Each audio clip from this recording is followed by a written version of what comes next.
بسم اللہ الرحمن الرحیم، اللہم صلی علی محمد و آل محمد۔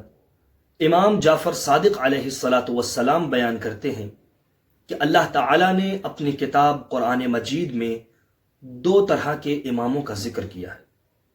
ایک وہ کہ جو امام ہدایت ہیں، اور دوسرے وہ جو امام گمراہی و ضلالت ہیں۔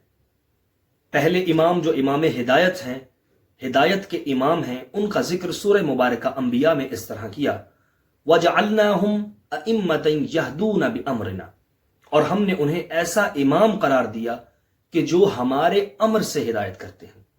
امام علیہ السلام نے فرمایا یہ وہ امام ہیں کہ جو اپنے حکم پر اللہ کے حکم کو مقدم رکھتے ہیں اور اپنے فیصلوں پر اللہ کے فیصلوں کو مقدم رکھتے ہیں۔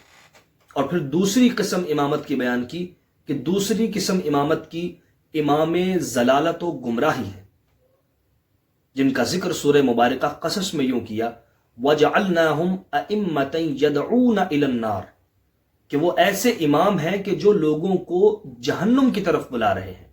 امام علیہ السلام نے فرمایا یہ وہ امام ہیں کہ جو اللہ کے حکم پر اپنے حکم کو مقدم رکھتے ہیں اور اللہ کے فیصلوں پر اپنے فیصلوں کو مقدم رکھتے ہیں۔